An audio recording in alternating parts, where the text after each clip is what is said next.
All right. Thank you.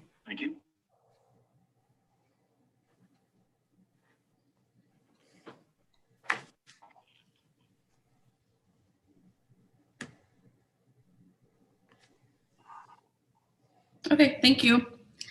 So Roseanne, Here. Kevin, Here. Susan, Here. Peter, Susan, Here.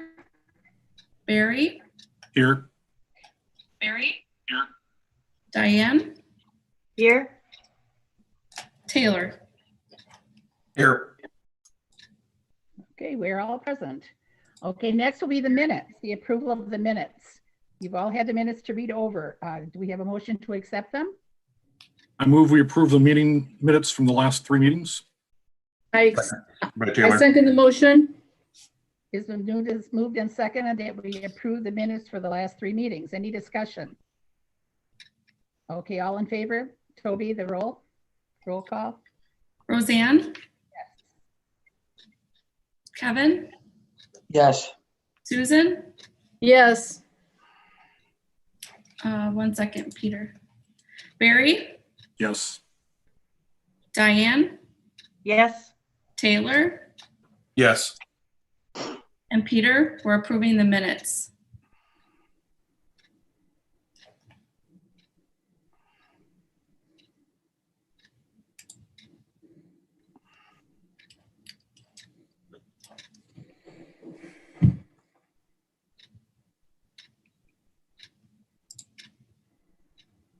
Peter, you're muted.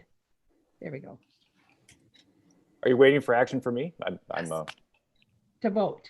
To vote on the minutes. okay. Sorry, I had a hard time getting back in. Yeah, I approve the minutes. Thank you. Okay, the minutes are approved. All right, moving on to communications.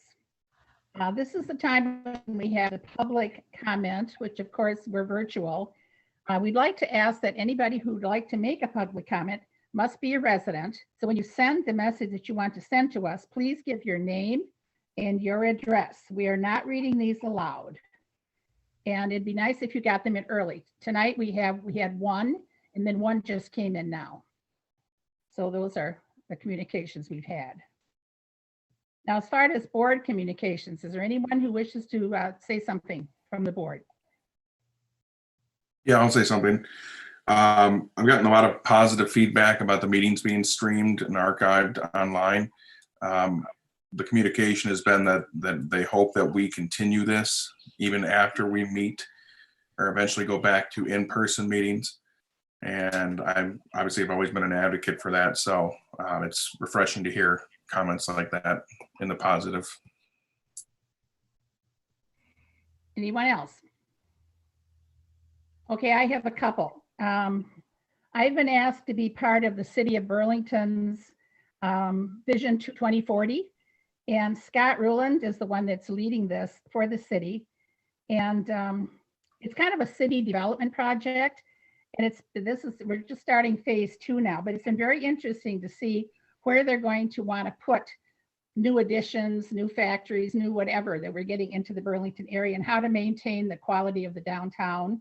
It's been very, very interesting, and it's very fun for me to kind of tell about what a great school district we have and how this does. I want people to come and move here. So that's been fun. Also, I think we have some fantastic news that I know about and I want to share with you. Our own Dr. Stephen Plank has been elected to be the president-elect of the Wisconsin Music Association Wow. board. And it's called WSMA. And it's a great and active committee. It's kind of like WIAA, except it takes care of all music and encourages musicians. And he is going to be absolutely perfect for this job. So congratulations, Steve. Congratulations, Steve. Nice work. Wonderful. Yes, thank you, everyone. It is certainly my honor to be in the position to be on that executive committee and to be in the pipeline to serve as their president. And certainly your support in me doing so means the world. I certainly really appreciate that and would hope to represent Burlington proudly. You will. I have no doubt. Okay, thank you. Can I add one thing, Roseanne? Absolutely. Okay, yeah, thanks. I just want to make sure we're clear on the communications to the board. I believe the topic you brought up before was we have a special board comments chat that should be used for, or not chat, but a email that should be used for district residents, but we do receive emails from people outside the district. So I just want to make sure clear that we're not accepting emails from people outside the district. Okay, anybody else? Yeah, I've got a little something. So with the revelation of the bill that was proposed by the legislature for COVID-19 relief, there were some items in there that pretty severely impact a lot of the different schools around the state, potentially Burlington as one of them. So to get some clarification on this, I've asked Representative Voss to come down and speak with us. Obviously, we're virtual, so he'll be joining us virtually at our next monthly meeting in January. So if people have questions, they can forward them to us. We'll go through them and aggregate them as best we can. But we hope to get a little more information about what's going on up there and how it's going to impact Burlington schools. And who is us that are going to go through these questions? The board. So we're going to meet ahead of time to go through these questions? Just a question. I mean, I got to call in to We Robin. receive them all via email, so they'll be coming through to all of us via email. Anybody else with a communication? Okay, very good. Moving on to the Wisconsin School Board Association Honor Roll recognition. So Steve, you want to explain a little bit how that's going to work, or? Yes, I just wanted to take an opportunity for the whole board to be able to kind of bring voice to something that you started last year with the Wisconsin Association of School Boards Business Honor Roll. And you are, in the name of the Board of Education, you are able to nominate local businesses that provide wonderful support to our public schools. And so this year, this typically happens around August or September. We nominated both Thomas Bus Service as well as Walmart of Burlington. Both of them did receive recognition from the School Boards Association, and just want to take sort of this airspace for a moment to share some of the things that we expressed to the Wisconsin Association of School Boards on behalf of these two community partners. And so first, Thomas Bus Service. Thomas Bus has partnered with our school district now for 50 years, 50 years, providing safe transportation for our students. Right now, they're running some 18 morning routes, 21 afternoon routes, and 3 midday noontime routes. In addition, we have been able to count on them to provide transportation to literally hundreds, if not thousands, of field trips and athletic events over these years as well. And we certainly acknowledge that this is a challenging job. It's not for the faint of heart at all, driving young children around town, and with all of the distractions in today's world, doing so safely with little kids as passengers.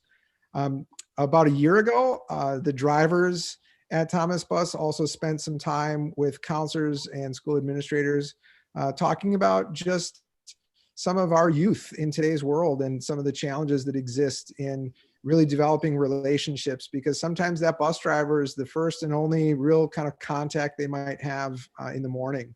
And so we're just really thankful, I think, particularly to Liz and Bob as owner operators, who've done a tremendous job. I think it would be remiss of me to not mention how adaptable and flexible they've been as we have navigated COVID as a school system. And they're right back at it again with us as we look to start our grade reconfiguration for next fall.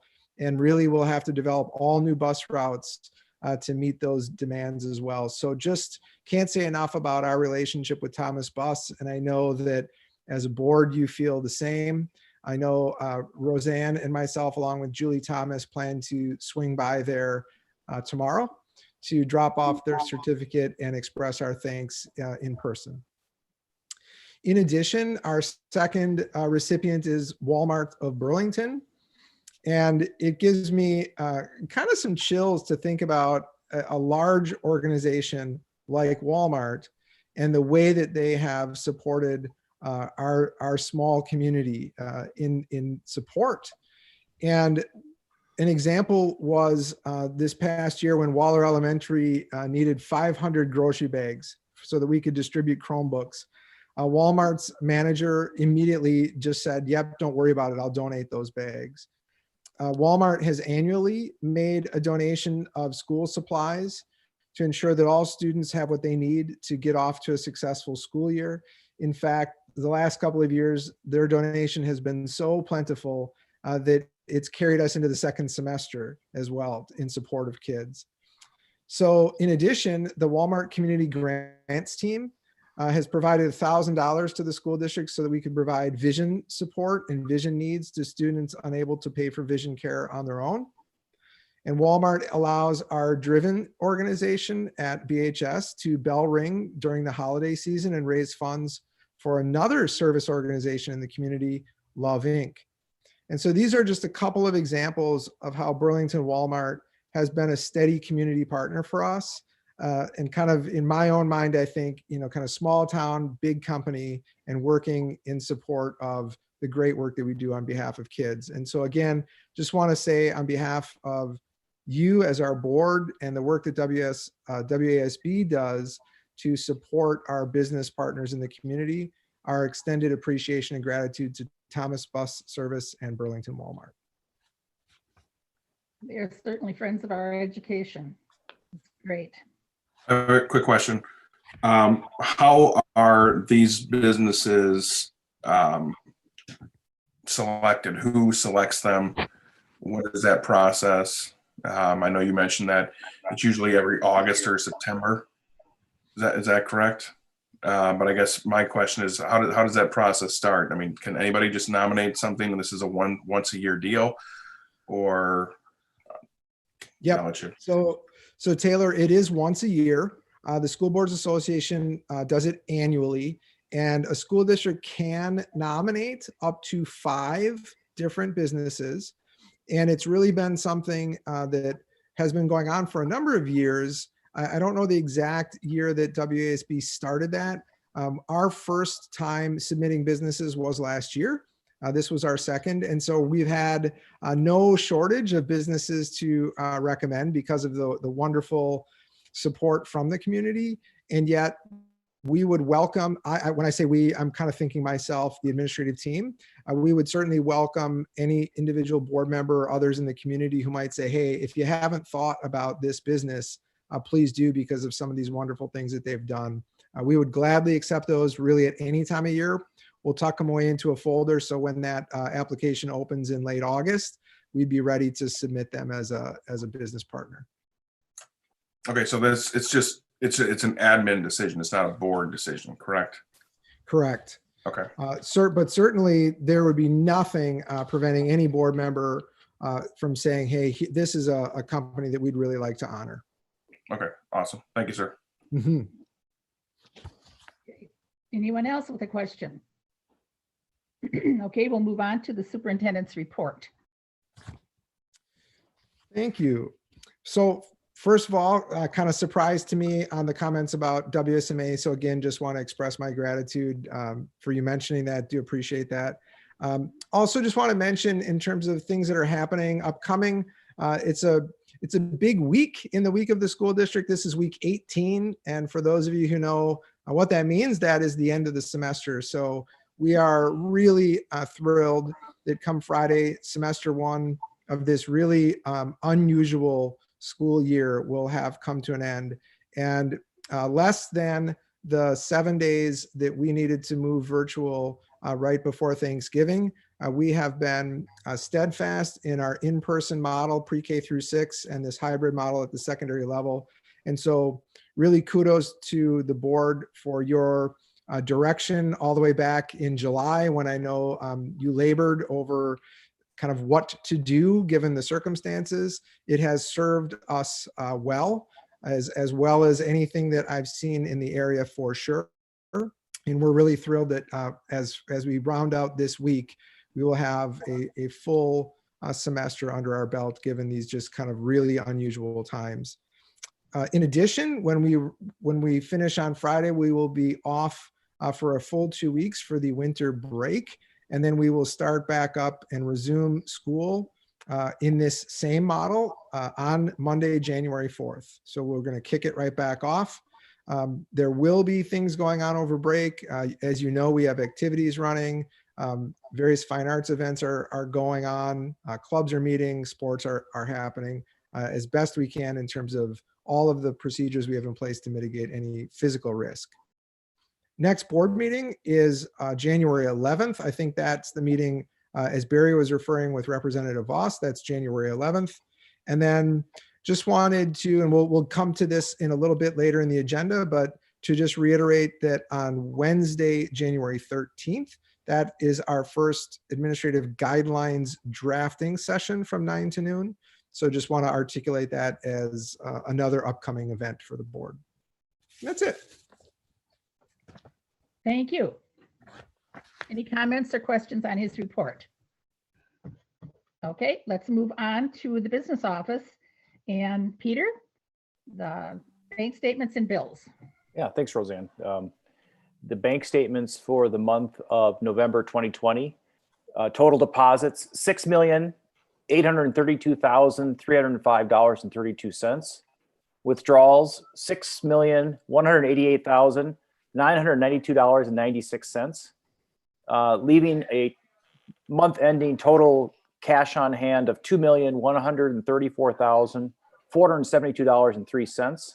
And I'd like to make a motion to approve the bank statement for November. Second.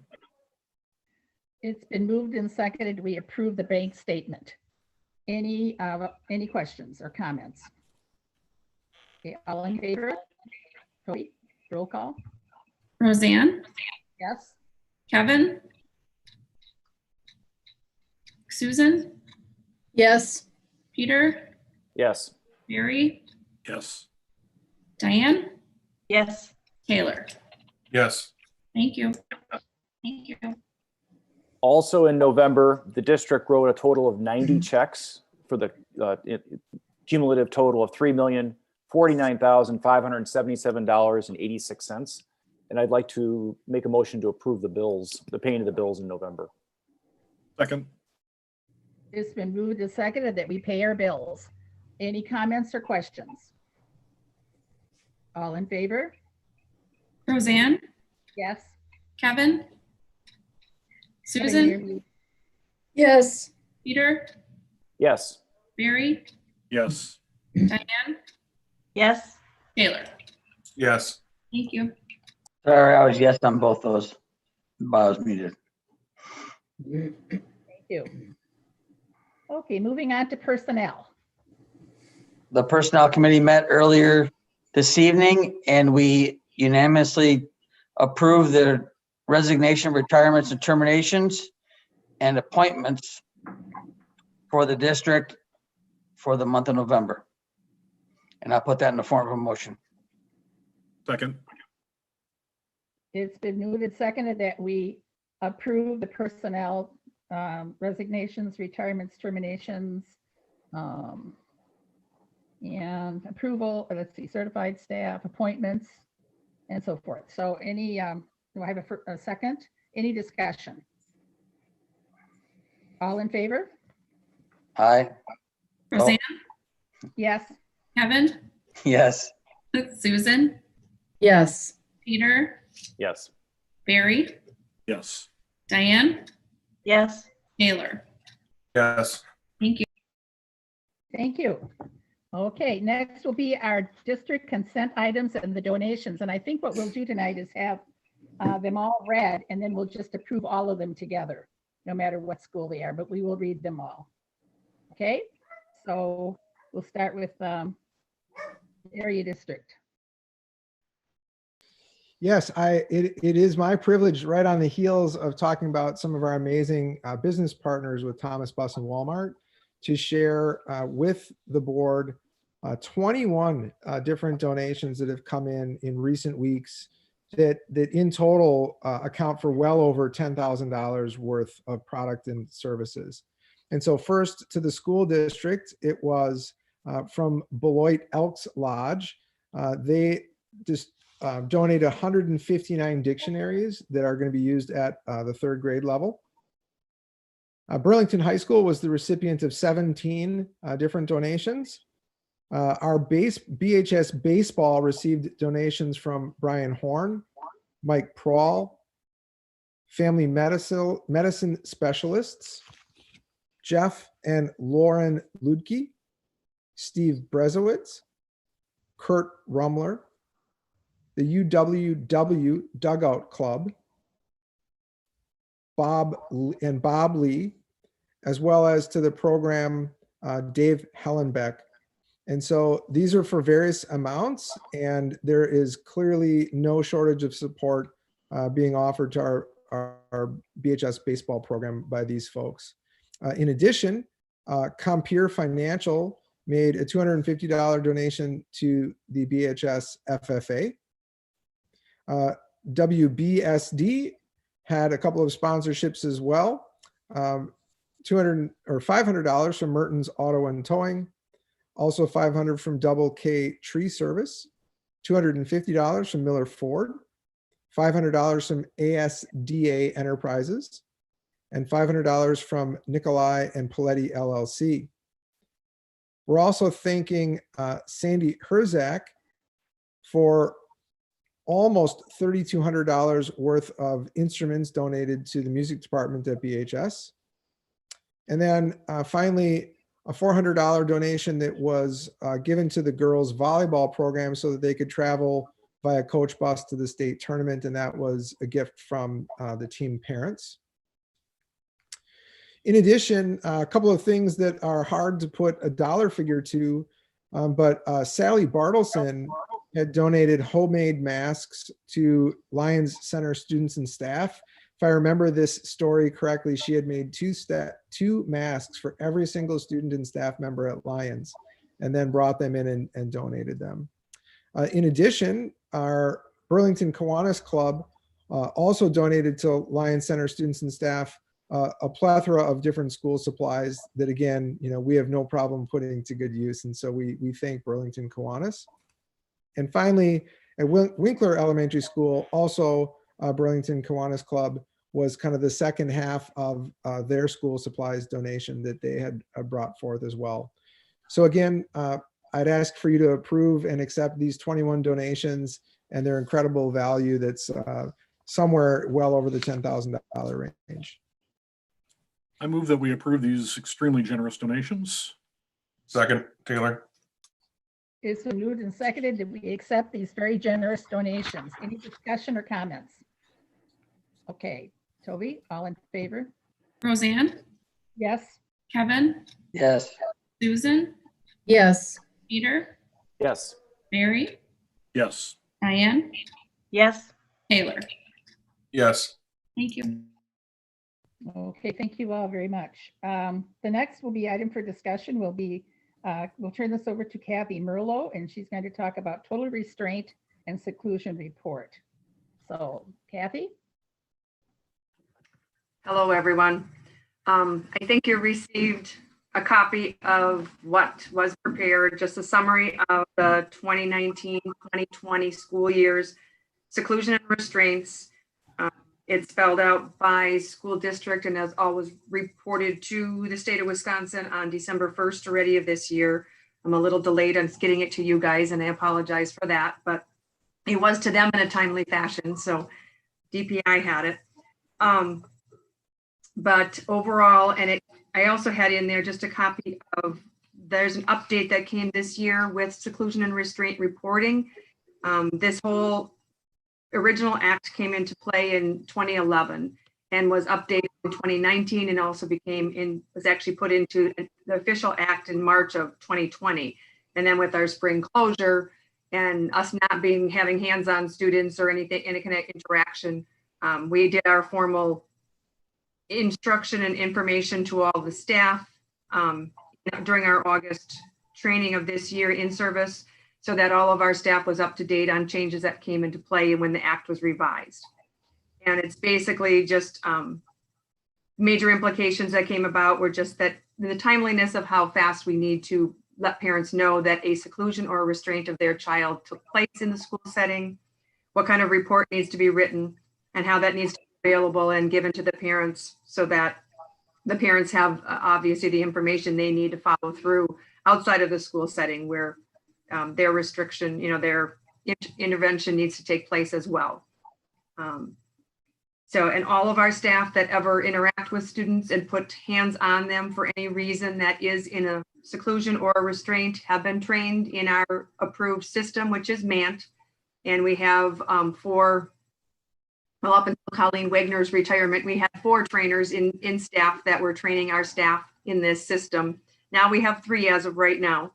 Cindy Wesley, myself, and Carol Harry are all trained trainers. So we train all of our staff and monitor how they use the seclusion and restraint throughout the school year, and then do the official reporting to make sure that it's done and followed through, and that it's all documented on IEP, so that if there is an incident that occurs, it is part of that IEP. If it occurs more than twice, any one student might have an incident where they would need something for one time, but now the act reads that if there's a second incident, that means it has to be documented and followed through. And so just a little bit of information that when we did our initial training this year with our new staff, just for your input, we kind of did a back look at the last 5 or 6 years of our seclusion and restraint, and with the use of MANT in the district for as long as we've been using it, we have seen a steady decline, and that's the ultimate goal, that if you use this process correctly, you're building relationships with students, you're making that connection and not having to put hands on or use seclusion as often as you may have done in the past. And we have successfully, even with Project WIN moving into the district within the last few years, our numbers have still continued to go down. So I feel strongly that the system is working, that the staff are actually using the relationship piece and not having to put hands on with students. Sometimes we'll ask, staff that are trained, which might be our assistants or our teachers or administrators, and they say, well, do you use your MANT? No, I haven't had to touch a kid forever. I said, yeah, but you use it every day when you interact positively and have that relationship with them. So they are using it. They're just not, they don't have to touch them, which they feel like that's the whole rationale. But any questions? Just a comment, that is a wonderful program. I Thank you. remember we put that in. Very good. Any questions? Thank you very much, Kathy. I have a question. Okay, Diane. In addition to the training that you do at the start of the school year, what about as new people come on board, new staff members, new aides? Is it done individually then for those people? We train, like when we did the refresher on we do a refresher with all staff that are trained in how to use the MANT philosophy annually. All staff that are initially trained are done annually. And then we host at least one initial training a year for any new staff members that come on. This year, we limited it only to our new teaching staff and our new school counselor and speech pathologist and those licensed personnel. We did not include any more assistants this year just because of the fact that we were trying to limit the number of people we had in the training, trying to be very conscious of the COVID restrictions and social distancing.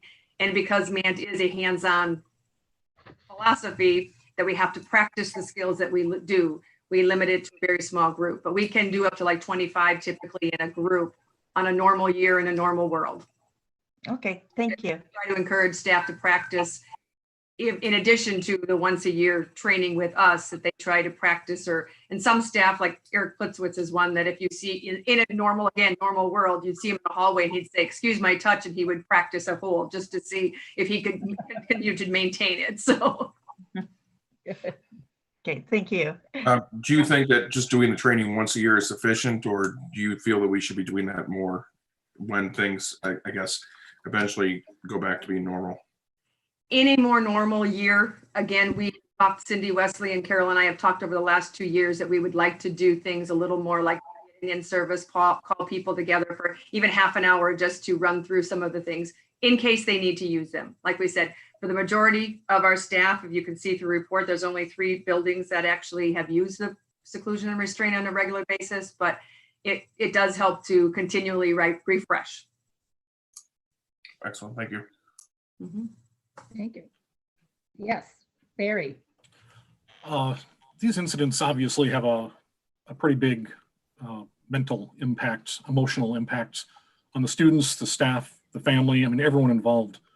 When we've got some of these numbers, I mean, in WIN, and I understand WIN's a different program, you got 2 students involved in a lot of incidents. Yes. What impact does that have on staff over time, and what techniques are they using to try and reduce those numbers throughout the year? We do a lot of debriefing with staff after an incident, and that is one of the parts of this act that is requirement now, that you just don't let it go, because sometimes it's like life gets too busy and you don't stop to refresh and try to figure out what may have been the trigger, what may have been the rationale for why the student went off. We often talk with parents and hold IEP meetings, even if we're not required to do it, just because the student may talk about something that's happening at home that's not out of our control. So we do a lot of brainstorming and a lot of that, and then try to work on what other resources may be necessary.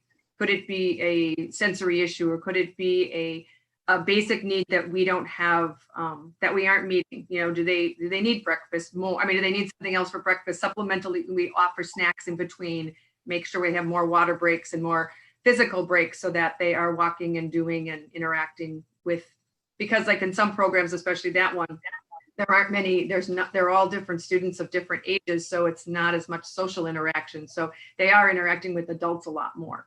So we have encouraged this year, especially, I think our numbers are actually, well, right now they're looking like they're going down significantly right now, but I think that's a lot of, everybody has smaller groups, everybody has less interaction with kids, so they're not getting in each other's space as much. So it's looking like a pretty good year. But even at WIN, it's been fairly calm, knock on wood, that it's been pretty good.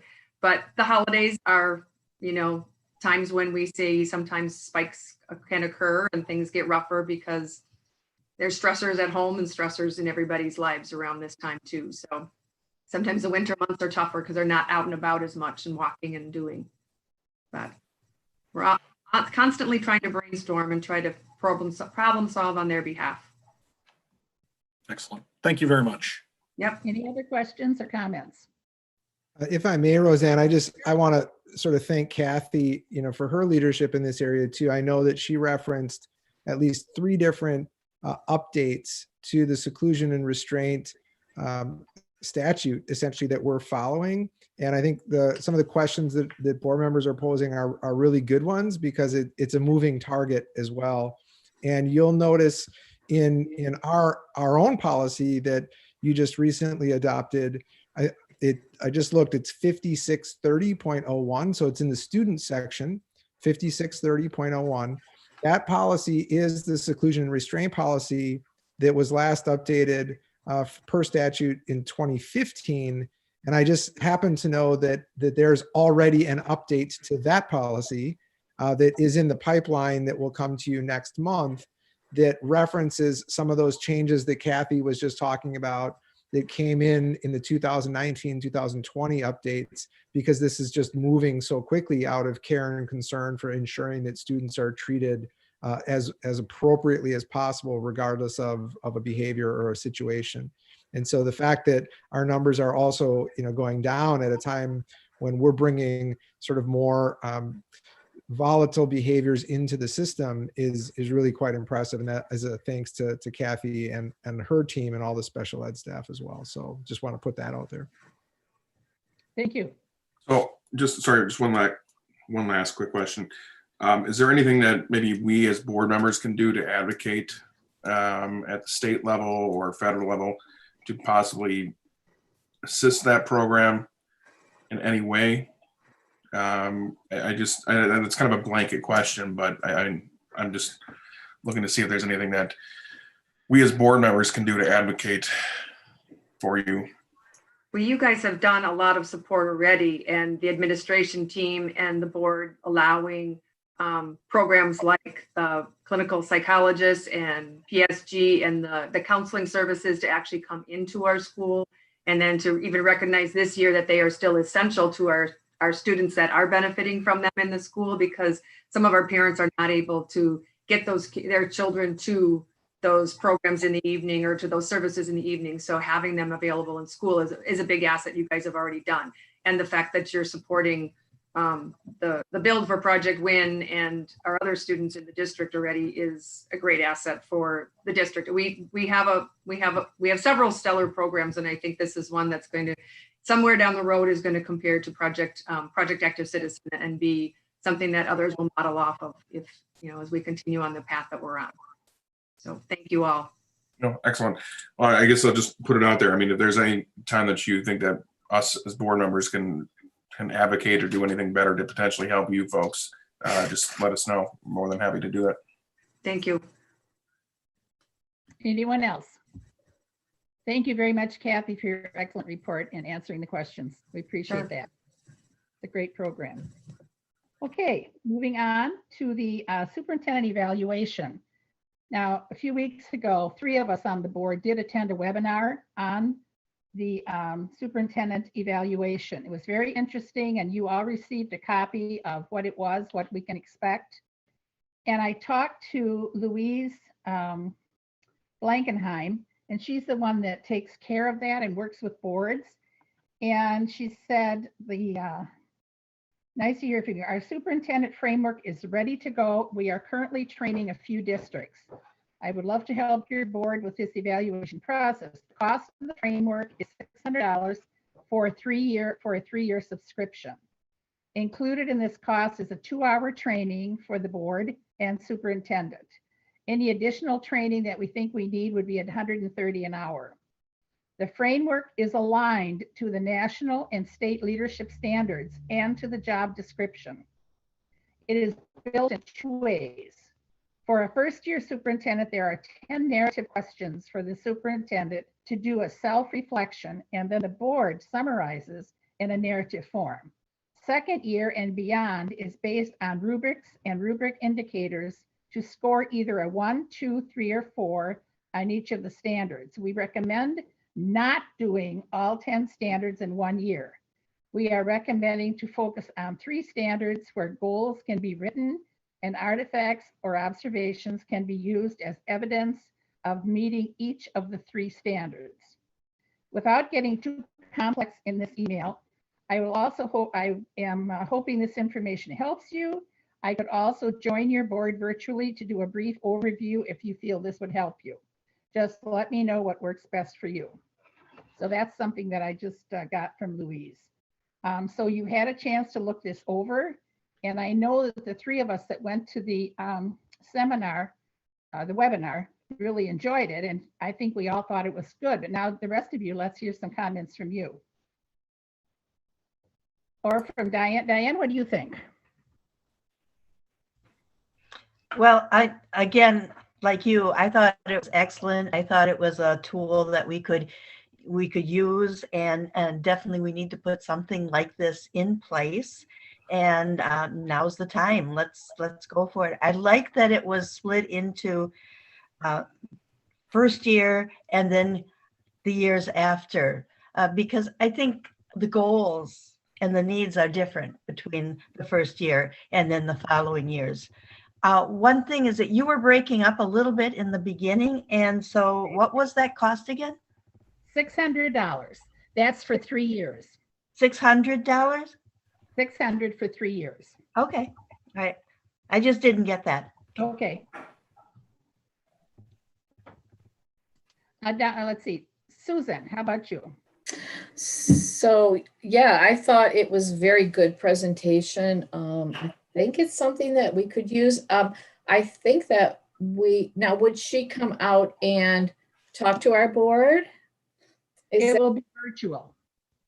Yeah, it would be virtual. So she Yeah, talk to us, and then she could answer some questions that other board members would have. That would be, I think that would be very useful for everybody.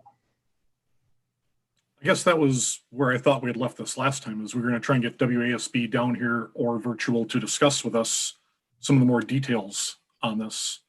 And my understanding from that meeting was everyone was interested in finding out more about it. So yeah. I Well, guess- that's why the three of us went to the webinar, so we could answer a lot of your questions. But if you feel you want to have Louise answer some questions at a meeting, this is not going to be her regular training, though. It'll just be answering questions. If that's what you want, I can arrange that. yeah, I think that would be fantastic. I mean, and again, I thought that's what we had discussed after you guys visited the webinar. So, but Yeah, I that's just agree. my opinion. I can let other people chime in. I think it's a very important thing that we need to get moving on. I agree, Barry. I think it's very good, and I'm glad you guys were able to attend that webinar, and I think Good. they'll do a great job. I like the layout as it sits right now. Yeah, and they've, the rubrics are excellent. They weren't, when we went to the webinar, the rubrics were not ready, but they are now, and like she said, they're already using them. So I don't know what kind of questions you think you want to ask her before she comes down for the actual training. So as I'm understanding this is their very first year in rolling this out. They haven't had this before.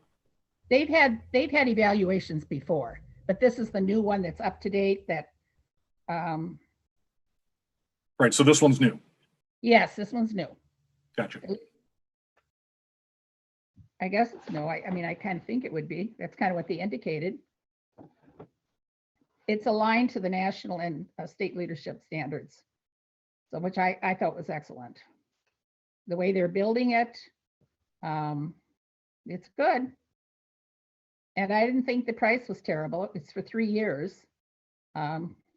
So, okay, so what do we need a motion on this of what we want to do, or what shall we do? I mean, I think if we're going to move forward, which I'm very happy with, I think we actually need to utilize the resources that they're giving us and telling us, and not drop the ball like had been done in the past with previous boards and with the evaluation that was done with the prior superintendent. I mean, that was a horrendous joke. So I'm looking forward to seeing this morph into something that is more solid. So yeah, I'm excited about it. I think this will be a great step for the board to collaborate and work together. And I think it'll be a great move to set this, to set a precedence moving forward with a great template and timeline. I'll also chime in too. I'll thank my 3 fellow board members who attended this seminar. So thanks for doing that. I'm all for working with WASB. I think we could use some guidance on our evaluation. Do you think we're ready to start with the evaluation rather than take a month and have her answer questions and then go into it? Because that'd be probably another month. Or what do you want to do? Do we need a month? Yeah, does it have to be a month? I mean, I know, It doesn't have to be. And look at all we've got coming, all we're doing right now. It may be longer than that. I don't know, maybe less. yeah, I don't see I don't think it's why gonna, it couldn't be done in 2 weeks. yeah, this isn't gonna be something that needs to be scheduled out a month. Well, it has to be scheduled and she can come too. We'll have to check her schedule. Well, sure, absolutely. But I mean, to say that this may, be scheduled out a month or even further, I mean, we don't just have to meet Monday nights. We can, since we're meeting virtually, we can meet any night of the week. Penny, with enough advance notice for everybody, we can make this work. So, Of course we can. Of course we can. And But if there it'll- isn't interest from the rest of the board, I can just contact her direct and get my own questions answered. I just figured other people would want to know more. I think I know everything I need to know. I don't know about the rest of you. They're good. I don't think there'll be any doubt that they won't do a fantastic job. Okay, so do you want me to go ahead and schedule something? Yeah, I think you should. She's available? Yeah, yes, please. I'd like to see us move forward on this. I think, it's already December and then it's going to be January and the half a year is gone. So yeah, let's do it. Okay, I'll contact her tomorrow and find out what her schedule looks like and when she can come. And then I'll talk to Steve as far as we know what meetings we're having, so we don't schedule something on the same night. Because we really got a lot of things going on in our district right now. Roseanne, could you please forward that contact information so I can get my questions addressed with her directly? Yes. Thank you. Okay, so do we need to vote on this for me to do this? Do we need that? I don't want to go ahead with this if it's, I think we better. Would someone like to make a motion that we go ahead with this? I make a motion, we go ahead with this. Okay, Second, Taylor. moved and seconded, we go ahead with this evaluation. Any discussion? All in favor? Toby? Roseanne, Yes. Kevin, Yes. Susan, Yes. Peter, Yes. Barry, Abstain? Diane, Yes, Taylor. Yes. Thank you. Okay. Thank you. I think we'll all be very happy with that. Okay, next I will turn it over to Superintendent Plank to talk about the Neola Administrative Guideline Timeline. Yeah, thank you. So I just wanted to mention that after we had the meeting recently where you essentially kind of flipped the switch to the many months of policy work that you'd been doing with Neola, that did go to the production office.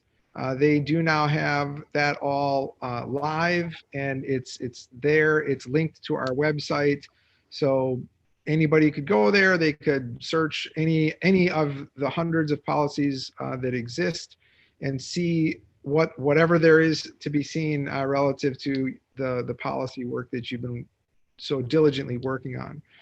One thing that I did also want to share is that the policy work is not done either, and just kind of remind the board that the policy committee will need to meet from time to time. There will be things that will still come to you as updates for policies.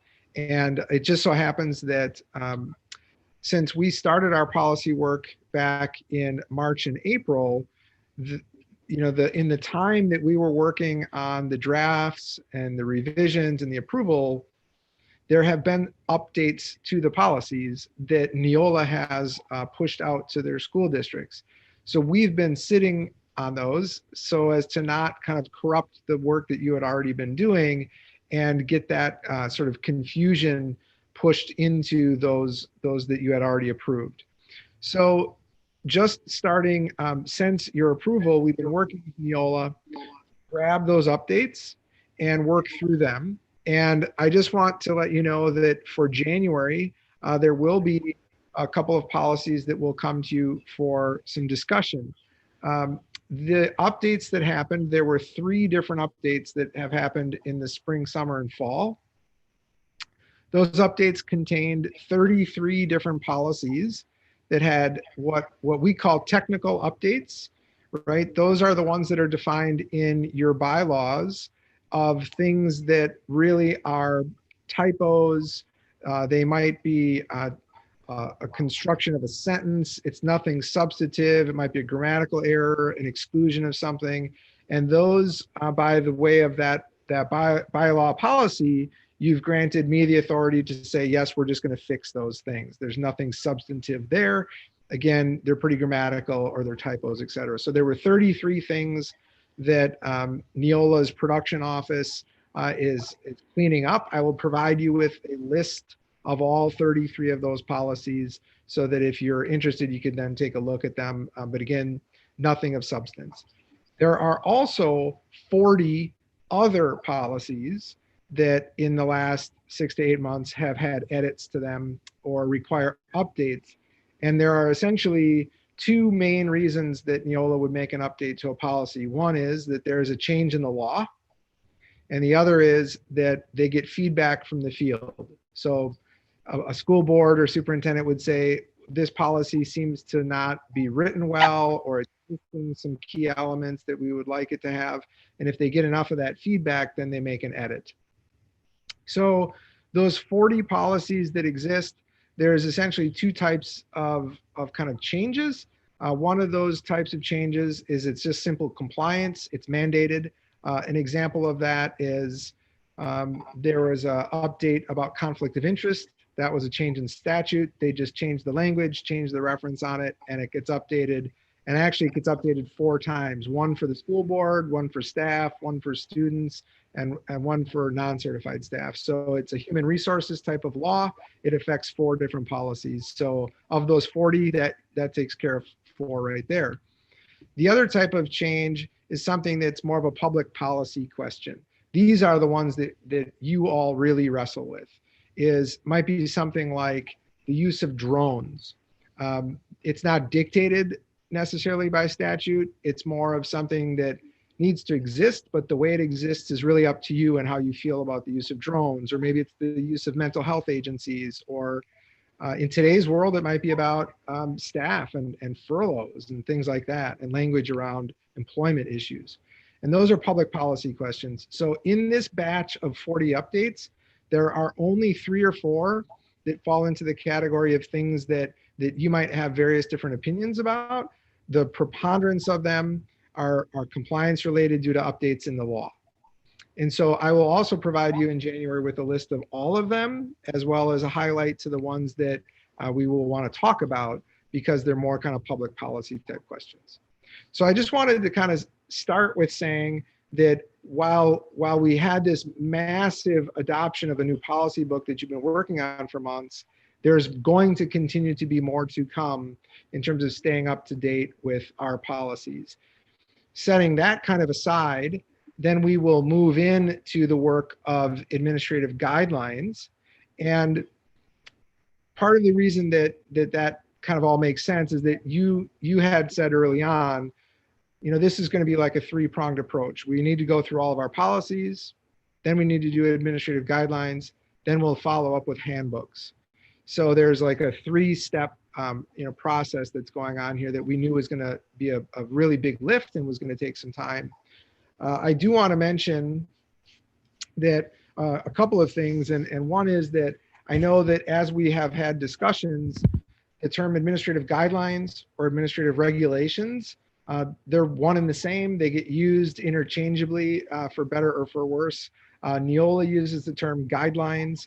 We've historically used the term regulations, but essentially we're talking about those items that direct the day-to-day operations of how we actually implement policy that you have crafted.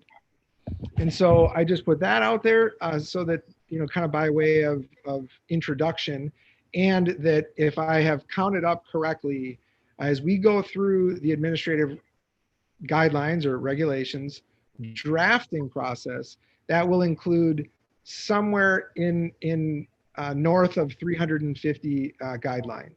So it's a lot, much like your policies. There's guidelines that sort of express to administration, how do you then carry out the day-to-day operation and implementation of that policy. So the policy itself is what, kind of the what you believe, the what it is that you want to see happen. And then the administrative regulation or the administrative guideline is how we then go about doing that. So having said that, I did share in board docs a proposed schedule that we could use to work through the drafting phase of all of the administrative guidelines. The first session is January 13th. That's what I mentioned earlier. Neola would like to do all of these sessions virtually as we had kind of ended with policies. That's kind of their company expectation right now. We probably have learned that 3-hour sessions are about the max that any of us can kind of handle before we get squirmy and maybe less focused in terms of the important work at hand. And so they're all scheduled from 9 to noon. They're all, except for that first one, they're all on Thursdays, and they're scheduled every 2 weeks. So it's really an aggressive timeline. However, it would put us in a position to have all of those administrative guidelines, those administrative regulations up to date and referenced back to policy before this school year would end. And so again, it wouldn't mean that we would just be done. The policy and admin regs is not not ever done. It's just this kind of constant work. But this is the big lift. This is getting everything in place. And in some ways, for our administrative team, this might be an even more difficult task in terms of really trying to understand how you bring to life a policy and what it looks like in practice. And so based on feedback from you all, I did place first the 5,000 series. The 5,000 series are all of the student-based policies that would include the policy in anti-racism and anti-harassment in those 5,000s. And then that could be the very first one that we do on January 13th in terms of beginning to understand, okay, what does this look like in use, in practice, in implementation? And so I just want to kind of mention that because that session might draw more interest from board members than perhaps some of the others that are not, as on the radar right now because they're just more perfunctory in their how we do business. So with that sort of description, I certainly want to also entertain questions, comments, whether or not you think that this timeline that has been put together seems to work. These are times where I know that we can have the representative from Neola available. His calendar is good for all of these dates. So we have them tentatively held on the books. And then I've shared them with all of you as well so that you would have them if you wanted to participate. And then the folks internally that also need to be involved, at least in that first drafting phase, they would also get these dates and be invited. But certainly just wanted to give that sort of introduction and background for whatever other conversation, questions, comments you all might have. Any questions? Steve will get copies of all the guidelines ahead of time for review, of course. They will be uploaded into board docs in the same way that the policies were. And so you would be free and welcome to look at them at your leisure. And that's how we'll do the updates as well, just as an aside, so that you won't have to kind of play around with paper copies, but you'll be able to look at all those updates. Fantastic. Yep. Save a tree. Mm-hmm. Anybody else? I think we're lucky to be working with Neola because this way we can stay current and in compliance. And otherwise, where would we be? We'd have these new policies and they'd be out of date already. So, we're really lucky to have that so we can be current. So I'm glad we're working with them. Well, Diane, I appreciate you saying that because even as I was listening to Kathy talk about seclusion and restraint, I was literally just having the conversation earlier today that's taking the policy that we just adopted that was the latest sort of compliance to statute. And this summer it changed. And there was different elements of law that went into effect relative to reporting. And relative to, you heard Kathy talk about a student who has a second episode that needs to be reported, and that all changed, as recent as this summer. And so now the policy that you would get on the 11th of January and then subsequently adopt will have that new language in it. So that's just a really great example of how fast these things evolve. Peter. Yeah, thanks, Roseanne. No, I just wanted to thanks Steve for pushing the 5,000 students to the first item in the agenda. I mean, obviously that includes the anti-harassment, anti-racism policy, and it'd be good to tackle that administrative guideline right away. Correct. Any other comments or questions? Okay, thank you very much, Steve. Okay, moving on. Compensation and committee update. Okay, this has to do with ways of compensating our teachers other than steps and lanes. And I think, Steve, you've talked to Bob Butler about this, correct? Yes. So you will recall following negotiations with the Burlington Education Association, you had I'll say asked or directed for me to really ensure that we would get moving with the work of a compensation committee. And so ultimately, this goes back to, about this time last year after the conference in January. I believe minimally, I think it was Taylor, Barry, Peter, or a combination maybe of folks who had attended sessions about, I'll call them alternative or new types of compensation models. And ultimately the short version is kind of moving away from steps and lanes, but trying to consider what it is that staff value about the ways in which they're compensated and how that potentially bodes for the district in terms of long-term sustainability, as well as being good for the employee.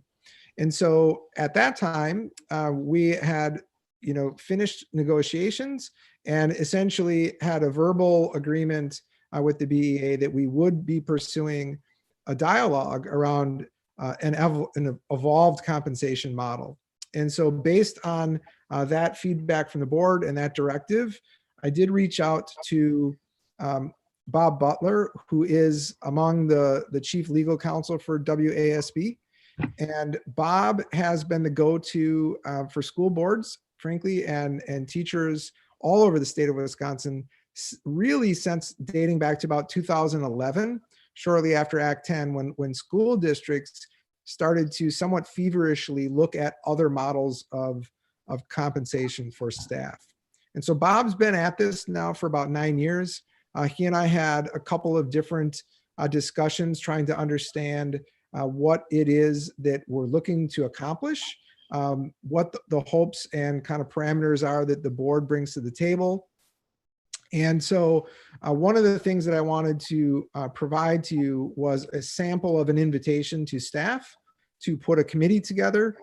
You can see that I've sort of outlined what seems to be a really nice diverse set of staff that probably puts us somewhere in the 18 to 20 people on a committee type range. And that's everything from representatives from the BEA, one or more teachers from elementary, teachers from specials or encore areas, special education teacher, middle school teachers, high school teachers, a teacher from the guidance, counseling, kind of pupil services arena, 2 school board members, a couple of administrators, so that there's no like necessarily loud voice in the room, but it is a mix of diverse people with coming together, for a common purpose.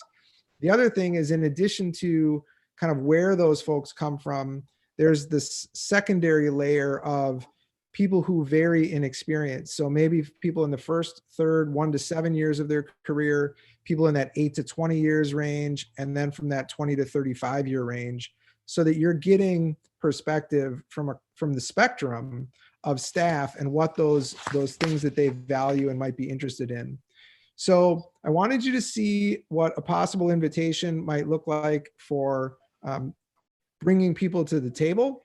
I also wanted to put a timeline together because I knew that there was a sense of urgency around putting this together and getting it out to people so that potentially we could have something in place, aggressively as soon as next year. Maybe more realistically, it'd be a year out. But what you'll see in the proposed timeline is the first date would be January 27th. That's a Wednesday, starting at 6 p.m. That would be a board work session. And this would be you working with Bob. I would make sure that Bob was in a Zoom meeting like this to present to you about process, to talk to you about his experience, to answer questions you have. And perhaps most importantly, the thing that Bob will want to know is really what is it that we want to accomplish and what are the parameters? This will be very similar to some of the conversations that we had about the boundaries. You'll remember that before we started the boundary process, I came to you and really asked for you to sort of wrestle with where are the sides of the playing field? How far are you willing to go in terms of things that are going to matter? What are the things that are hold tights for the board? And some of those things were not easy for you to decide, but they did provide the committee some really strong direction that they could follow as they began the work. And so this will be true in this sense as well. There might be things that you want to say, you know what, Bob, no matter what happens, we love it, this way, whatever this way might be.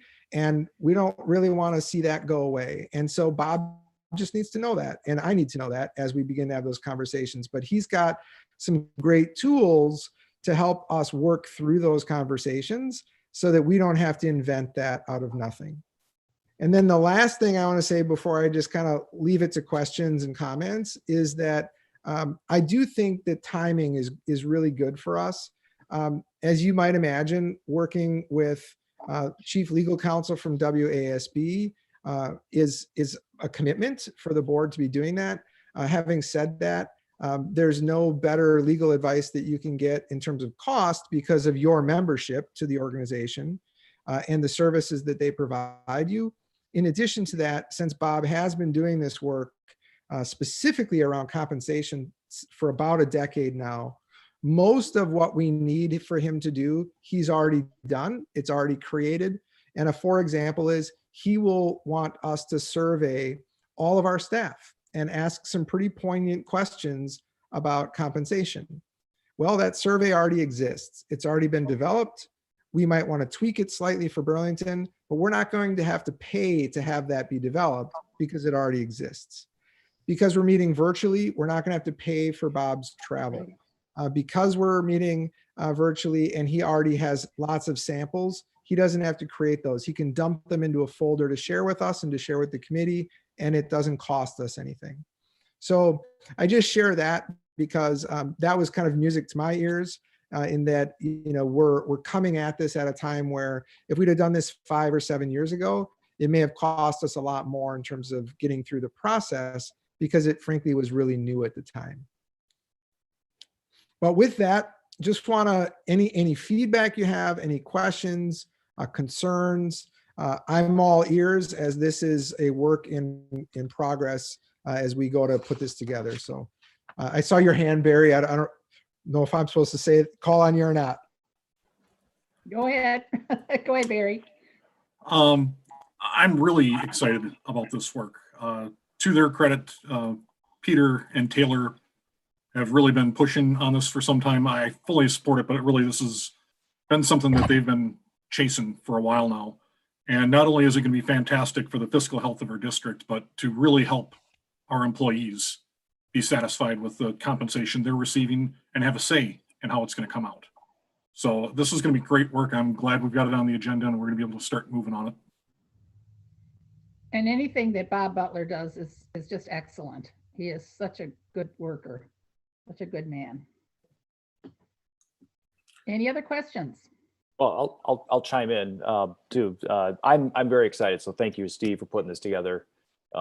And Roseanne, I'm glad to hear you endorse Bob. Is Bob attending all the sessions, Steve? I assume that's the case, but Yes.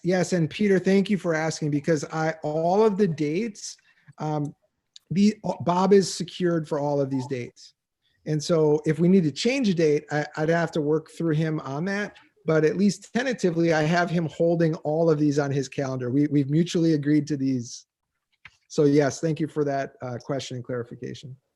okay. And I love the structure where we're seeking input from a variety of staff members, and it looks like a great committee. Instead of the board trying to figure out what to do, I'd rather have the input from the folks this impacts. Is Steve? I don't know if you know this, but compensation. Are we going to look at benefits too, like insurance? Obviously, it's a huge cost, and I think it's a huge part of a compensation package. Is that included in the discussion? So it can be, and it will be one of the questions that we will want to explore in that January work session. So Bob will ask, and we'll want to talk about, do we only want to talk about essentially salary, or do we want to talk about things like how do people value insurance? How do people value post-retirement benefits? Do some people kind of agree that that there's different ways of approaching that, for example. And one of the things that I think Bob will be able to articulate during that conversation is sort of what are the goals? Are the goals to create a long-term sustainable financial model, or is the goal to try to have something look a little bit different as soon as next year, for example? One of the things that I know, I've heard Bob say this, and that is, the district's likely not going to quote unquote save money with a new compensation model, in part because our employee base has not changed from this year to next year. What potentially changes is the long-term kind of impact of the model. And one of the things that you've all talked about is how quickly people will attain credits, for example. And so that's a value question.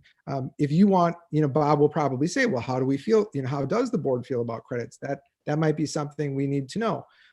Here's one that, I can put out there because I'm pretty confident I know how you feel, but some districts will weave in teacher evaluation and have it somehow linked to compensation. I've kind of got the impression you're not interested in going down that route. And so that's just something that Bob would say, well, okay, we need to know that going in because people are going to ask that question. And so those are the kinds of things I think that we'll want to know. But you're right, Peter, the question about is compensation only salary or is it kind of the whole pie? And when Bob asked me that question, I said, well, if I had to guess, I think the board would say it's probably the whole pie. But he'll want to have that discussion in January for sure. Thank you. Anyone else? I just want to say that this is great stuff, and I'm looking forward to listening in on these dates. I don't know. I know you said you saw there are 2 board members on there. I think probably since since Peter Turk and I have been the ones who've been pushing this. I would maybe like to give it consideration that he and I be the 2 board members a part of this discussion in this committee. Yeah, and Taylor, I appreciate that because that was going to be my sort of next or last kind of comment and question is that we wouldn't necessarily have to decide that tonight, but certainly come January when we have that work session with Bob, we'll want to leave there knowing, who are those maybe 2 or potentially 3 board members who want to actually serve on the committee. Now, having said that, it doesn't mean that, for example, if Susan's not quote unquote serving, it doesn't prevent her from logging on and listening. She's just not a committee member, right? So that's an option. And I think that just like an in-person meeting when we did the boundaries, I remember at one point, Barry was there, I think. I saw Roseanne there and others of you had popped in from time to time. You weren't on the committee, you were there just to observe. And so that's still reasonable, but we will want 2 or maybe 3 board members who are truly on the committee and participating in the dialogue and the conversation. And so if you want to talk about that a little bit now, that's certainly fine. It can also be something that if you want some time to think about it, because one commitment will be that you can make all these dates. That'll be pretty important. But beyond that, I think whoever you'd like there representing the board, you just gotta let me know.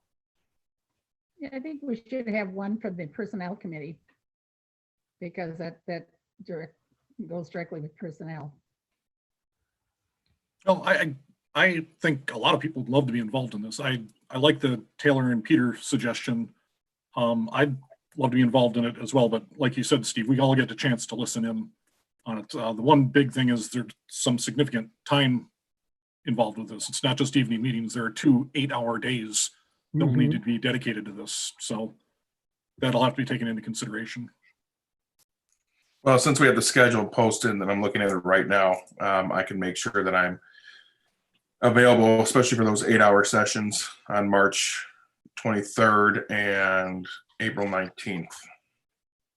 So, I've been talking about this for a while. Peter has been talking about this for a while. I think we've all kind of been talking about this for a while. So, yeah, I would like to be a part of this. Yeah, I'm open to other board members, but who are interested in putting their hats in the ring. But I can tell you too, with COVID right now, my social schedule is pretty minimal. So 8-hour schedule isn't a huge issue for me. Yep. No, and I appreciate, I think Barry, for just pointing out that, hey, by the way, there are 2 day-long meetings. And just as an FYI, that was something that Bob and I talked about.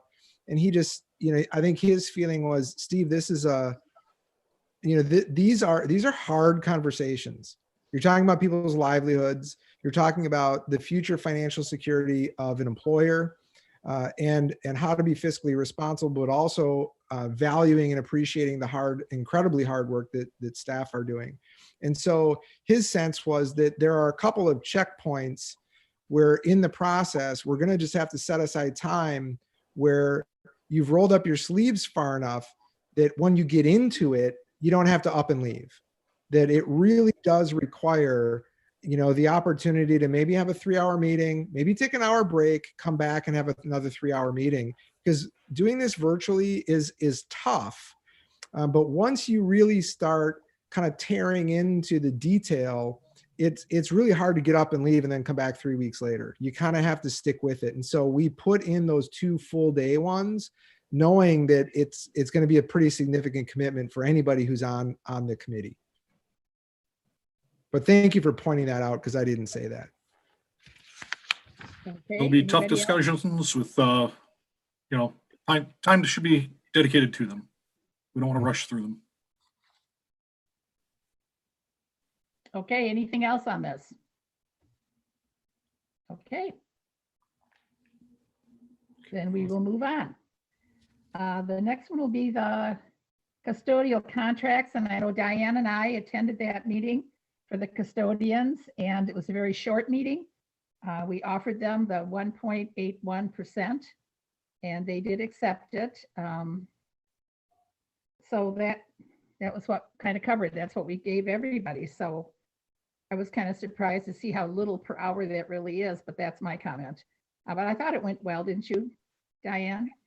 Yeah, I thought it went well, and it gave us, well, it gave you a chance to just say to them too how much we appreciate the work they do that keeps our schools, safe and healthy, and that's huge at this time.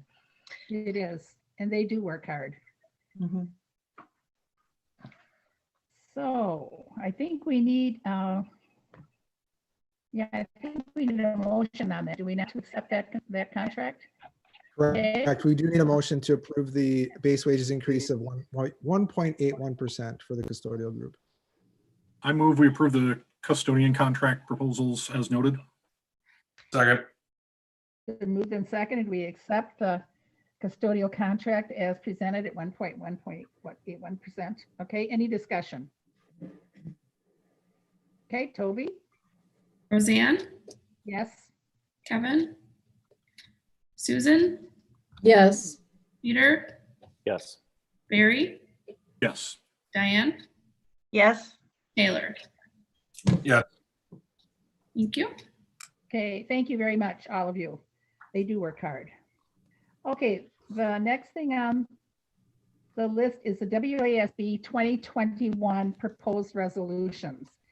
Susan has been elected for Region 13 to be on the committee for that. And after this year, because of my promotion up there, I will be on this automatically. But all of you got the proposals. And there are only 10 this year. And I think Susan can talk more on it, but I talked to someone today about the 1-cent sales tax for school infrastructure, technology, and tax relief.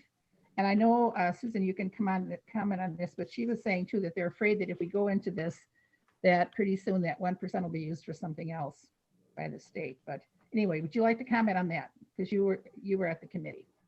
Sure. Oh, by the way, before she So- starts, we will have 2 votes because I get to vote and she gets to vote. So Burlington will have 2 votes on this at all. So there are 10 Okay. resolutions this year, and we can go over each of them if you'd like, or if you'd like, you can pick out some that you'd like to talk about, but I'm happy to go over all of them. The 1-cent sales tax, this is a statewide sales tax, and it is for school districts to build, maintain, upgrade facilities, technology, software, things like this. So when we were talking about it, they emphasized a lot that this really can help with property tax relief. It can help to reduce property taxes. We will need to do a revenue purpose statement. And that is just a statement regarding how we're going to spend the money. And we can do this at our annual meeting. We will receive the money based on the number of pupils in the district. It's going to be a new revenue source for us, so it will free up some of the Fund $10 for us. Now, the legislature is going to have to pass this. So whether they will or not, I don't know, but they'll have to do that. It's not to take away any local authority, and it's up to the local school boards how the money will be spent. So possibly we would get enough money that we wouldn't have to go back to referendum for something that we would want. So that's kind of the general everything about this particular one. If you have questions, I can try to answer. So with the comment that Roseanne just said about there's concern that the state may dip into this use for alternative funding sources, where's the guarantee that that won't happen? Yeah, as far as I know, there's no guarantee. We don't know that it won't happen. Yeah. So are they going to put something in the resolution to No. solidify that? Well, why not? The resolution is as you read it. It's right there. As you've read it. It's a new ongoing revenue stream. And as I say, the legislature is going to have to okay this, and I'm sure they'll be debating all of that type of thing too. So, Barry, what's up? So what you're saying then is that all these resolutions are set in stone and it's just a yes or no vote on them? Yeah, that's what we need to do. You need to tell me how you feel about it, and I certainly will vote the way that this board feels is what I will do. Got the impression there was more deliberation at the convention about this. If it's just a yes or no vote, particularly on this one, you had me until you said property tax relief. I mean, if we're just gonna bring additional funding in one pocket and take it out of the other pocket, we're not creating anything. We're just creating more burden as to how we get our funds and where they come from and what the reliability is. I thought this was supposed to be an alternative source to help with these things, not a replacement source. So I guess if there is no adjustment to the resolution for most of these, then I guess there's not a lot to discuss, just yes or no. Well, Sometimes I think they do that, don't they, Roseanne? At the delegate assembly. Yes. Don't- And I know when I went, I always said to the board, it may go this way, it may not, it may be changed a bit. So I will have to vote with my heart. I'll try to Right. vote the way you want, but if there are lots of amendments, then I'm going to go with what I think is best for kids. And I was always told that that was okay to do it. I know that this also thought using this 1% that maybe we could get some money from other states that come to our state that spend money, that maybe we can use some of their money for this too. That was another thought of it, about it. That's true. But yeah, so I don't know. It may not go. I'm sure there are going to be some amendments to this one.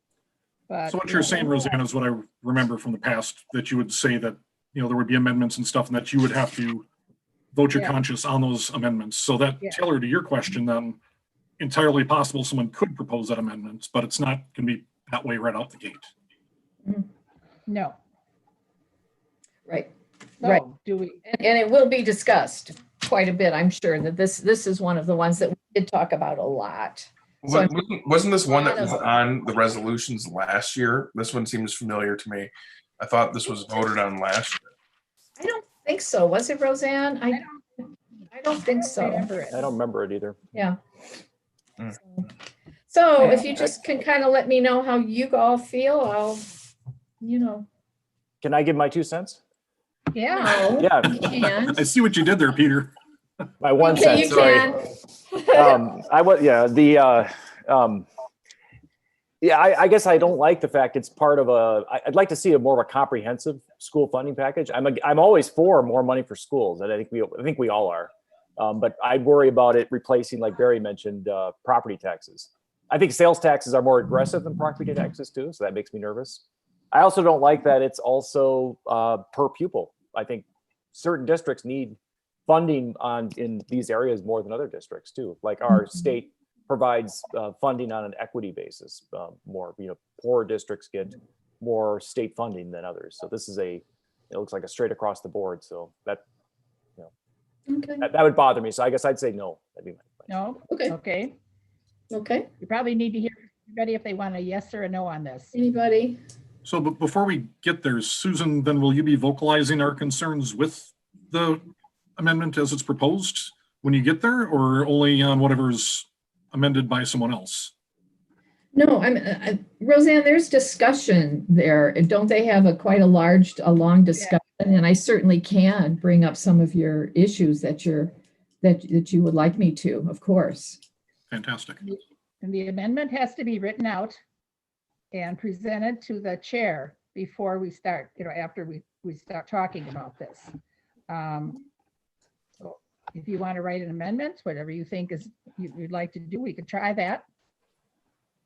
How far in advance do those have to be submitted, Roseanne? I mean, can we do this at a next meeting, or does this have to be like a month ahead of time? Anytime before the actual assembly. Fantastic. Delegate assembly. Okay. So I'm getting the feeling that most of you are not in favor of this, the way it is. Okay. Yes, All right, Taylor, how do you vote?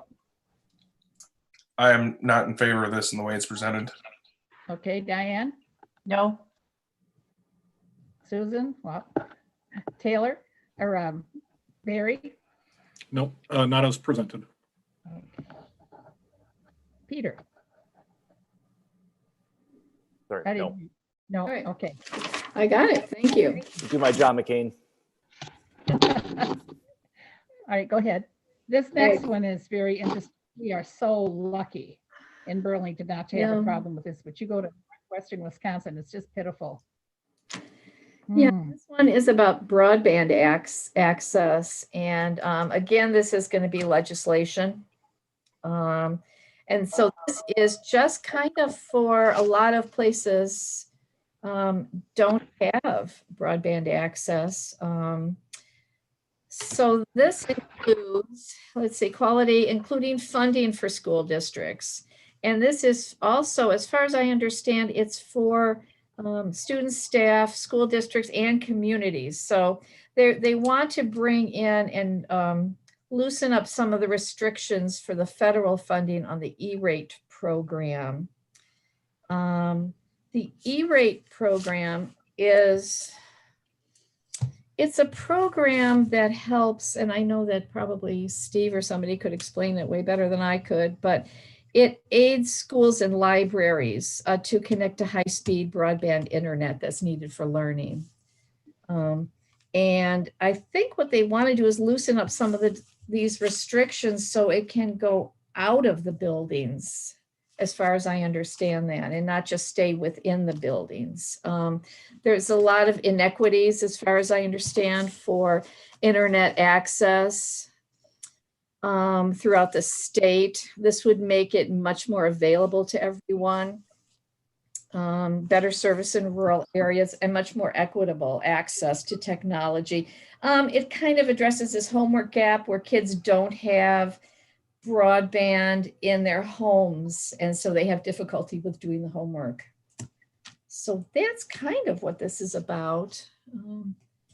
Anybody want to have any questions about helping doing this one, the broadband access? So I know as a whole, we're kind of in the middle of that generation where this will sound ridiculous and yet it's not.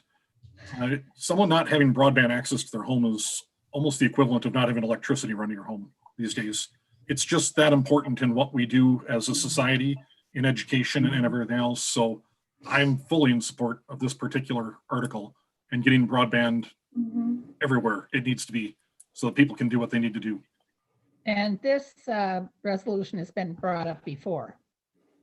And as caring people, like all of us are very caring of all the kids in our state. Something has to be done for these kids so that they have this, like you said, so they have the proper equipment to use. So Yeah, I I don't think know. there are some areas in Burlington though that don't actually Yeah, there have are. access to this, you know, so Oh, yeah. I mean, this would benefit Burlington just as much as it would some folks 6 hours away from us. I know an area over on Sharp Road only has access to satellite internet. They don't have Oh, access to, you know, and that's very close. So yeah, I'm in favor of supporting this resolution, and hopefully the state will get their act together and move on this. is there anyone who's not in favor of this? Okay, then Susan and I will both Okay. vote yes. Very good, thank you. I certainly agree with that. The next one is about enrollment hold harmless. And this again has to do with more of extraordinary public health emergencies. So they would like to carry this over for any other type of anything else that would happen, like a pandemic or something. Again, it's legislation. It's going to have to do legislation. So the pandemic has created declining enrollments for us, and that our student counts are in September and January and summer. That affects the revenue limits and the per pupil aid and the general aid. So it affects this 3-year rolling average, and it can, they would like to use last year's count for this year because it really wouldn't be really fair because we have a declining enrollment for this year. So it would definitely affect us next year, kind of a retroactive fix. So again, it will need legislation to do this one. And just, I think to bring this to life a little bit for the board, this year, you know, we were probably a very fortunate school district in that our enrollment did not fluctuate as much as it did in many others, and in some very nearby school districts as well. But we did see about 100, and I'm using this loosely now just to kind of make a point, but about 100 students that fluctuated, and roughly half of them were at 4K. 4K is not required by law in terms of attendance, and it's a partial day program. And so it made sense perhaps that with the onset of the pandemic that parents would keep a 4-year-old home instead of enrolling them in 4K. What that does, however, is if you have a 50 student swing, you're up 1 year, you're down 1 year. And the point of the 3-year rolling average was to maintain a level of consistency in terms of your funding for staffing purposes in particular. And so when you see some crisis that happens that really impacts enrollments one way or another, it really makes that funding certainty really hard to plan for. And so that's really, I believe that's really what they're attempting to address by saying that if there's certain circumstances present, we would do a hold harmless for a year and not use that year's number. Okay. How many, is there anyone who does not want to vote yes for that? I mean, really, because I don't know. Okay, then we all like that one. Very good. Can I add a quick point on this thing too?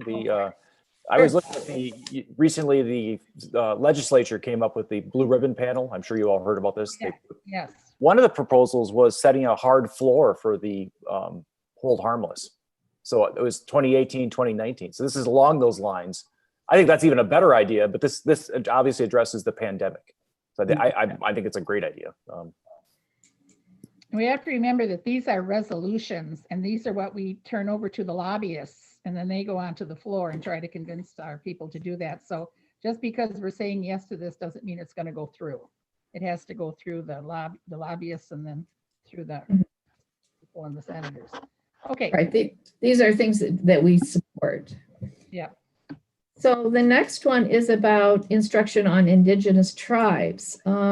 This has to do with Act 31, and Act 31 is about requiring school districts to provide instructions on history, culture, tribal sovereignty of 11 federally recognized tribes in Wisconsin. And they feel that we're not meeting the Act 31 obligations. This resolution calls for the DPI to provide curricular resources. I gather that there wasn't funding for this, and that's why that a lot of school districts weren't moving forward on this Act 31. But they would like the DPI to provide curricular resources for professional developments, for students, to fulfill these requirements. And I guess that's about it. Well, I think on this one, as on many, is that we don't like the idea of the state mandating things and not sending money with the mandates. Because that's really hard in a district. Okay, we mandate that you have to do this in your district, but we're not sending any money along. So that's always been a problem. Okay, This one seemed familiar to me, like this has come up in either last year or even maybe the year before. No, I don't know, but This is a different one. The one that came up Is it? last year is at the bottom. so this okay. is last year was the naming rights. Okay, I thought it was with the Native Americans though, that I've seen was. this one was. before. Mostly with Yeah, the name- and it's basically an unfunded mandate, and so Hmm. we need to have something provided. I don't like unfunded mandates. No, No, nobody does. Yeah, I don't either. Although I'm reading the resolution, maybe I'm reading it wrong. It says WSD calls upon DPI to provide sufficient curricular resources and professional development opportunities. So isn't the resolution asking DPI to provide these Yes. materials? Yes. Yes, it is.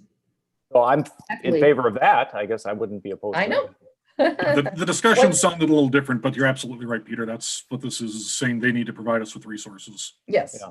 Yes. It would be a different can of worms if they were saying, BASD, you must do this and no, Right. you're on your own. no, not. And the not name. give us any funding, but DPI, you've got to do this for us, provide us something. So that's what it's about. So when you say they feel that the state or districts are not meeting this obligation, who is they? Some of the tribes. Okay. I mean, yeah, that makes sense, but okay, it's fine. And obviously, we've got a lot of different curriculum work that we're doing and will continue to do, but I don't see any reason why, if they're mandating this via law, that they shouldn't be providing means to accomplish it. Sure, yeah, I agree. That doesn't always happen, but it sure would be nice. Yep. So is this a yes on this one? Yes. Okay, any no's? Okay, we can move on.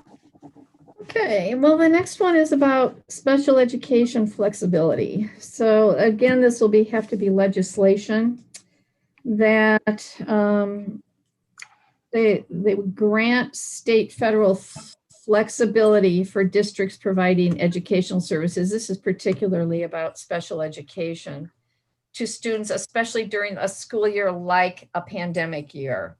That's what this one is about. They would like to relax some of the federal requirements. And these requirements are things like, it's called the maintenance of effort requirement, and that's from IDEA, so it's federal, and the proportionate share, which is IDEA also. So the maintenance of effort is that we have to spend the same amount of local and state funding for special education services as it's spent in the previous year. So again, if it's a pandemic year and we're not spending as much money, it may hurt us the next year. The proportionate share is to provide, I hope I said that right, Steve. The proportionate share is to provide special ed services to students who are in non-public schools. So, to expend the proportionate share of funds on services for students in private schools. So if we're not spending as much money this year that it may hurt us again next year. So that's kind of what this one is about. They want us to focus mainly on restoring services instead of what was missed. I hope that explains it some to you. The expenditures were decreased this year, and next year that we're going to need additional services to catch up. So if you enforce the maintenance of effort, or you enforce a proportionate share, it may be difficult to do this. That's what this is about, kind of in a nutshell. It's hard to explain. I was going to say, Susan, I mean, we are lucky. I mean, Kathy Merlo is still with us. I don't know if Kathy wants to talk about, what her experience in terms of the maintenance of effort really means, because I think you're right. It's kind of an obtuse concept for a lot of people, but it has been laid bare by, schools being in temporary closures because of COVID, and whether or not we're actually being able to accommodate and meet students' IEP goals, and how funding is working in this environment. And Kathy, I don't want to put you on the spot, but if you wanted to, this might be an opportunity to kind of describe a little bit of what we're experiencing. Well, Ruth might be able to answer better what our actual numbers are, but I think maintenance of effort from year to year, even though we had the closure of our school buildings last year, we were still paying our staff, we were still purchasing supplies, and we actually purchased, a lot of supplies to get through. I don't know how that all worked out, hotspots and everything else, to get our kids all the services they needed. So I don't know if we really spent less over the course of last year as a result of that, because we were still paying our assistants and our teaching staff. We didn't pay and even our transportation costs. We thought that was going to be a savings, but it wasn't a drastic savings. I don't believe we paid, we still paid a good percentage of that. So because they were paying their drivers. So I don't know if there's really, Ruth, you can add more to that as far as if we really paid any less this last year. There was a little bit less last year, but what it really impacts is how much we can claim for our federal aid. So if we have to keep that local state level the same, at least the same as it was the previous year, like that, basically that transfer from the general fund over. So if we have a year where our costs go down, that we don't necessarily need as much money in that transfer, we aren't able to reduce that transfer. So in essence, we have to claim less federal aid to keep that local level at a higher level. So we get less federal money is what it amounts to. And so this is aided at 100% instead of 26 or 27%. And so this proposal is saying, even at a time where on the surface it appears your costs have gone down, thus reducing your federal aid, we know it's costing you even more, and we want to grant you that flexibility to use those dollars differently. That's really what this is saying. Okay. All righty. Anybody else with a question? Barry. Ruth, am I correct that the special ed funds are locked?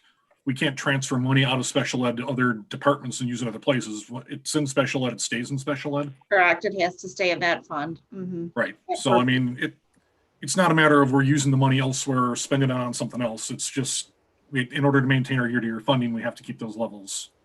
Correct. So, thank you. I know that practically all the states are really pressuring the federal government to give more money for special ed. Wisconsin is, I know. So write letters. Okay, so all yeses. Anybody have a no for this one? Okay, there, yes, let's move on. Okay.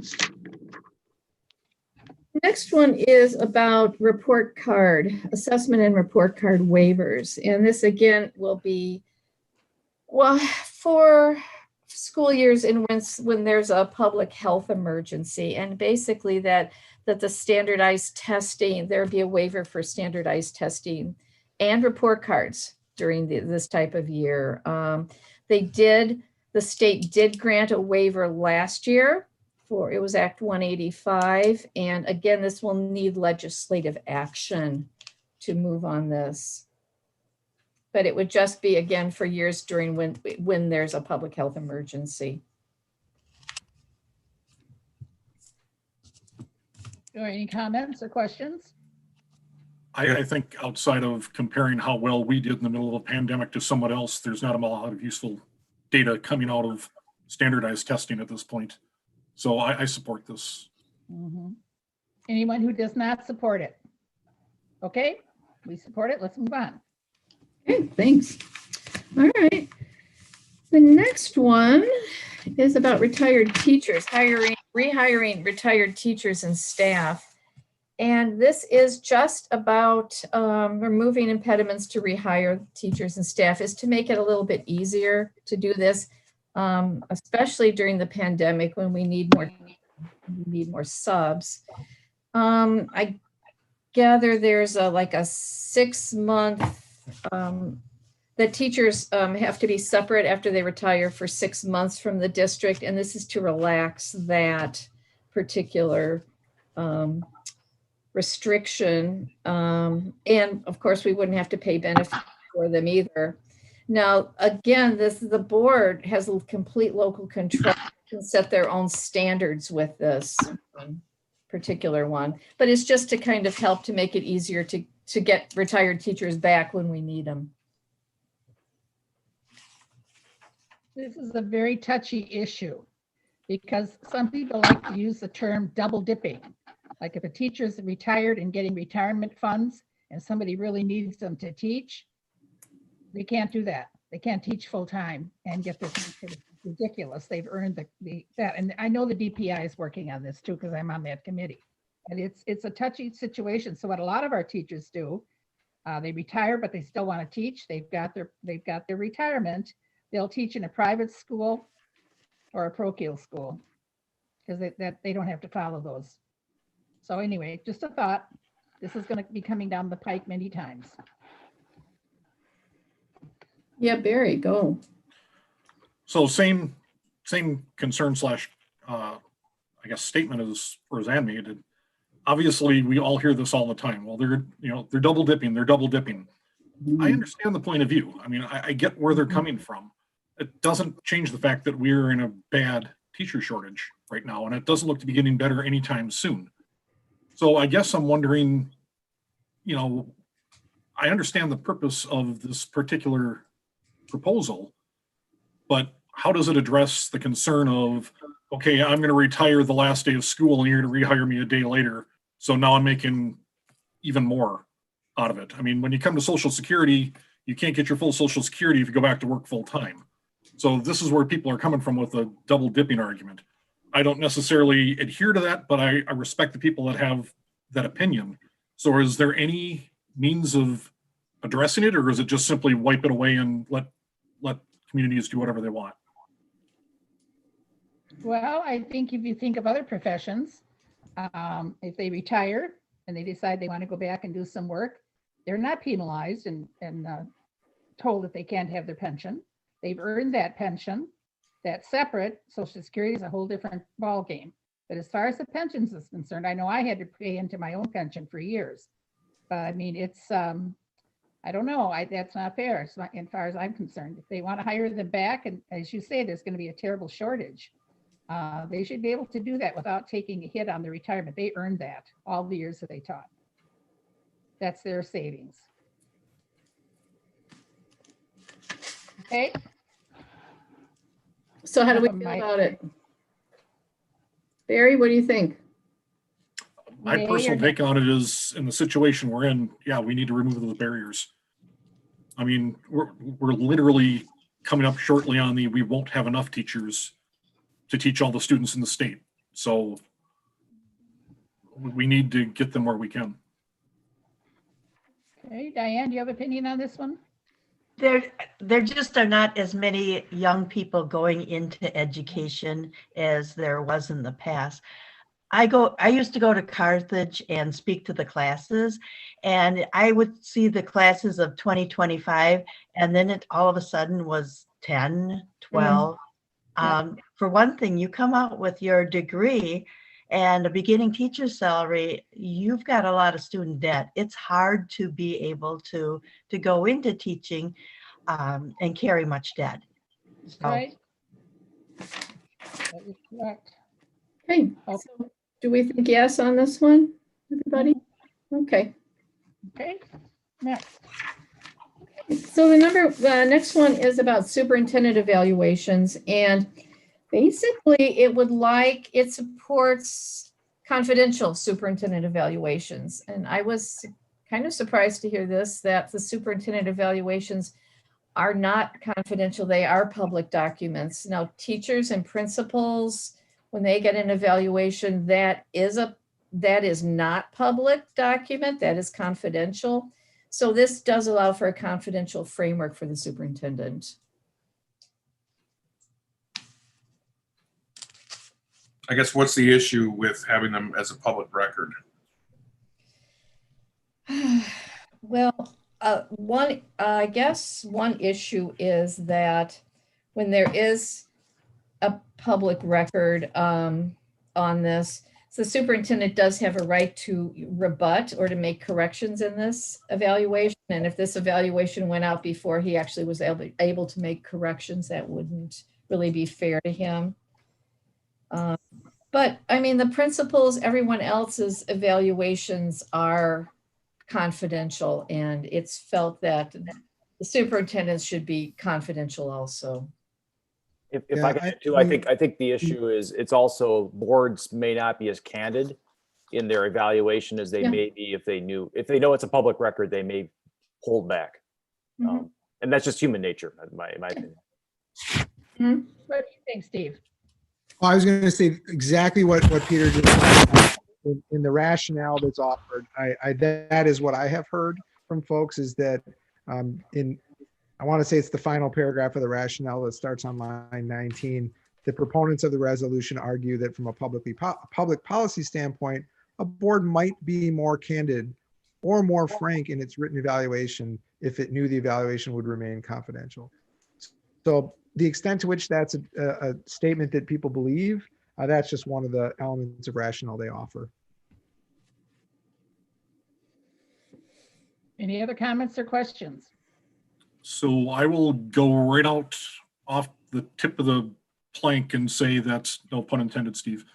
I wouldn't want my reviews public. I mean, I will be honest, I've never had a bad review. They've all been good, but I wouldn't want them public. However, I am not being asked to lead an entire district.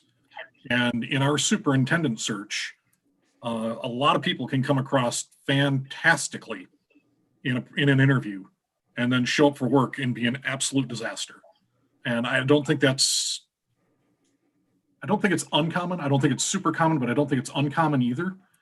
And I think having those reviews available are a factor in being able to judge talent and how well they would work with the board.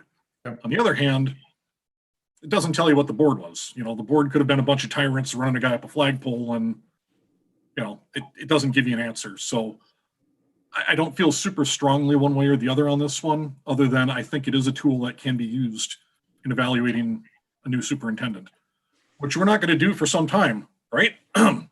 Right. You hope not. Can I say, I hope? No. And Barry, those are Yeah. good, those are good points. I guess my take on it is the most important part of the superintendent is to give feedback to the superintendent. So I think I would support being candid over the what Barry brought up, the potential for people in the public to search a superintendent's evaluation, for good or bad. Well, they only do that via public record search. That's how they'll get it, is if they do it that way. It's not going to be just some document that's sitting out. You Google someone's name and there it is. It will be made available if someone from the public requests it. Okay, any other comments? Susan, are we ready to vote? So how do we feel about it? Okay, how many yes, how many If you're going to vote, you got to do a roll call vote. no's? I'm a no. You're no, okay. What's a yes and a no, Roseanne? Can you remind me? Pardon? Do we support confidential superintendent evaluations? Yeah. Yep. So okay, I'm going to request a roll call vote then, since we're not doing this correctly. Okay. Do we support a confidential superintendent evaluation? Roseanne, I don't know. I'm kind of between yes and no here. Come back to me. I'm going to read this last one more. Susan, Yes. Peter, Yes. Barry, Yes. Diane,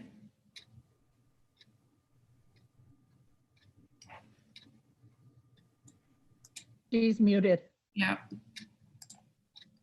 Diane, you're muted. Sorry, yes. okay, sorry. And Taylor, No, Roseanne, Yes. Okay. That's fine, thank you. Okay, so the next one is about comprehensive school safety legislation, and we do have a resolution on this. This is just a modification of it. It just added, it does talk about new permanent and consistent funding for these different funds that will be used for. And the only changes they made in this was coordination with community agencies, training for staff, students about threats and safety, restorative practices, de-escalation techniques, and anti-bullying.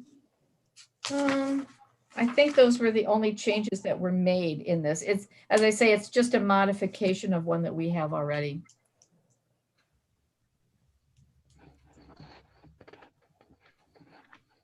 I am I in. like this one. Yeah, this is good. I like this. Is there any no? Just one last clarification, Roseanne, I'm sorry. Yeah. But the control for this is local, right? This will provide increased funding, but how we apply that funding is up to us. Absolutely. Yeah, I like this. Okay, so those are yeses. Okay. So the last one then is about school districts, mascot logos, and imagery. This was brought up last year. Yes. And it didn't mention, okay, this one, the way this one is written is that it encourages school boards basically to identify any imagery that may be perceived as stereotypes or of people of different races or ethnicities. So it's to identify that, and it's to initiate discussion of it. It's not mandating anything, this particular one. So it's not an action. It does give boards complete local control. It encourages boards to look into the logo imagery, again, that may offend people based on their race or their ethnicity. So it isn't really like last year, Roseanne, wasn't it that it mandated? Well, Yes, that's correct. They wanted to do away with any of the Indian, like calling them Indians or Braves or anything like that. But some of the school districts actually that had the Indians, a lot of Indians in their area would talk to them and to their chiefs, and they said they didn't care. They thought it was kind of an honor. So not all of them changed them just because they were called Indians or something like that. They even had one that were called the midgets, and that was a big talk that at that time too, that it didn't have to be just the Indians or ethnic group. But And I think that's where local control can come in, is that your group, if your tribe has no problem with it, that's fine. If they do have a problem with it, you would initiate this conversation. And if they do have a problem with it, then you would start talking about what you would want to do. So that's what this one does. That's what this one's about. Well, exactly. So this is, again, this was talked about last year. And as you just said, this is a local control issue. So if the community's up 6 hours away from us, want to affect that change, that's a community decision. Yeah. Burlington shouldn't, I mean, we shouldn't even be talking about this resolution again this year, because it was voted down last year, and just because they dress something up to try to change some of the language does not change the intent. This is a blatant disregard for local control all across the board on this one. This is about local control. This is about local, all it does is encourage school boards to talk about this issue, Taylor. That's all that this one's about. It's not the same as last year at all. It has been changed. You know, I even saw today in the news that the Cleveland Indians, I mean, they've been a team for 100 years. And now they're talking about, I mean, they're going to change their name after all this time. I mean, times do change, and sometimes we need to talk about things, you know, there's nothing wrong with talking about it. And you don't lose any control with this particular resolution. Yeah, you're correct. Conversations need to be had. There's no debate or dispute on that. But the fact that Wisconsin Association of School Boards is going to consider a lobbyist or to lobby for something like this, when this is a local control community issue. I mean, This particular resolution is about your local control. So this one, at least to me, is interesting. I'm in complete support of the intent that they have here. I am just concerned with the way the final portion of it is proposed. It's the initiate discussions at the district level that would lead to retirement of mascots, logos, imagery, practices, or processes that may create a hostile, divisive, or unwelcoming school environment. Well, now we're outside of race, ancestry, etc. Now we're into, I was offended by the fact that green is a highly offensive color, and I don't want to be called the Burlington Greens anymore. I don't think we need to be getting into those territories. I agree we should have local control, but at the same point, to Susan, what you were saying, you know, standards change. Not everyone agrees. No one ever agrees, especially not a democracy. That's not how things work. But as a country, as a world, we've kind of decided that, hey, using these terms aren't appropriate. So yeah, not everyone agrees with that, but that's kind of where society is going. Those things I think you can talk about across district, because those are societal norms. But to open up every single mascot or logo or whatever to interpretation by anybody as potentially offensive, I mean, everyone's offended by something. Yeah. I'm offended by things. I mean, it's just human nature. I don't think I think if they rewrote that a little more succinctly, I could get behind it. Okay. Yeah, I guess I see your point, Barry. You know, that last clause that would lead to the retirement, it's almost like they're trying to lead the discussion to a conclusion. I'm all for the first part of the resolution that, you know, we should have, you know, it's not lobbying at the state level. It's encouraging school boards and districts to identify the imagery, the things, and initiate discussions. And I'm all for, we had this discussion last year, but I'm all for that kind of discussion. So if districts are using mascots, logos, imagery that is offensive to people, I think they should be discussing that. And this is a trend. I mean, you're not going to see, it's not just the Cleveland Indians, not the Washington football team. It's the Kansas City Chiefs. It's going to be, it's coming. I mean, the Atlanta Braves, I mean, 5 years from now, none of those will be used. I mean, that's the way the world's going. And you're going to see it too in Wisconsin too. I think there's districts that are already changing, and there'll be more coming. We are. Okay, so should we have a roll call on this, or? Okay, Toby, let's have a roll call on this one. Roseanne, No. Susan, Yes. Peter, Yes. Barry. Sorry, I didn't hear Barry. No. Diane, No.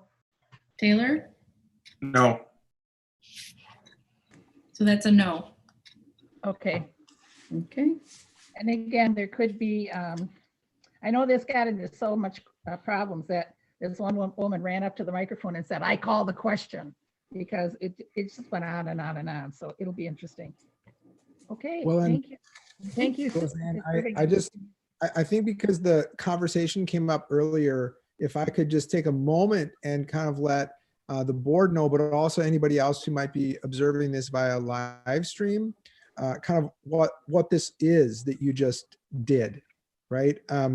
There is a pre-delegate assembly discussion, which is optional. That will happen virtually on Tuesday evening, January 19th from 7 to 8 p.m. It may be that Susan or Roseanne attend that optional meeting, but this is what the Wisconsin Association of School Boards says about that optional meeting. It says, this discussion session, which will be held in an online meeting format, will give delegates an opportunity to seek any needed clarifications of the resolutions forwarded to the delegate assembly by the WASB Policy and Resolutions Committee. This is an informational session only. Members are encouraged to ask questions, but no action will be taken and no debate will be allowed. This session will also serve as the opportunity for delegates to propose emergency resolutions to the Policy and Resolutions Committee. It will include a review of parliamentary procedure for delegate assemblies, as well as a review of the online voting procedures. So that's Tuesday night. They schedule it for an hour. This is usually a time where the delegates maybe chat a little bit about, what did your board think about X, Y, or Z. correct. Then the delegate assembly will happen on Wednesday, January 20th at 1:30 p.m. And this is what the School Boards Association says about the delegate assembly.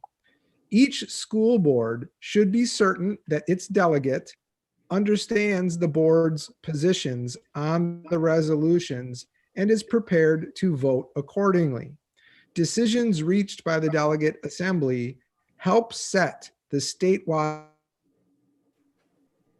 education agenda. The delegate assembly will be recorded and broadcast live via YouTube for any non-delegates to watch. And so then it just goes on to say, so we need to know who your delegate is and things like that. But I just wanted to share that because I think it helps for people that are potentially watching this or listening to understand that this is your state organization trying to understand what it is that is the will of the 421 school boards in the state relative to the agenda in education that they might be pursuing on a statewide level. And so your debate tonight is exactly, how this is supposed to go. How do you feel about these 10 things that they're proposing as part of an agenda? So thanks for letting me share that. And I will close with, you see the school news edition, right? You should all have this. This goes through and tells you about everything for the January conference, which will be held virtually. And so I just kind of share that with you as a reminder to kind of check this out if you're signed up to attend that conference. So thanks. Okay. Anything else before we adjourn? Okay. Real I'm gonna wish you quickly, Susan, I don't think it'll change your majority vote on it, but to be clear on that last resolution, if they went through via addendum and refined that to be a tighter definition, I would be fully on board with that resolution. Okay, thank you. There'll be a lot of discussion and we'll get 2 votes for our board. So that's always a good thing too. But anyway, before we adjourn, I'd like to wish all of you a Merry Christmas and a Happy New Year. And thank you for all the hard work we've done this year. It's been a lot. So, okay. I have one thing, sorry to interrupt. I'd like to request that we potentially look at creating a new committee, call it the Legislative Liaison Committee, where the board can advocate with the direction of the board, basically just to advocate to our legislators on behalf of Burlington, school district. However that committee forms or however that committee looks, I'm open to discussion on that, but I think it'd be worth having a committee that actually does something besides just 2 or 3. So. All right. Anything else? Okay, then I look for a motion to adjourn. So moved. Second. Then moved and seconded to be adjourned. Any discussion? Okay, Toby, roll call. Roseanne, Yes. Susan, Yes. Peter, Yes. Barry, Yes. Diane, Yes. Taylor. Yes. And Toby, can you make sure that my request that I just said for the new committee is listed in the minutes, please? Will do. Yep. Thank you, ma'am. Thank you all. Good night. Merry Christmas. Thanks, everyone. Appreciate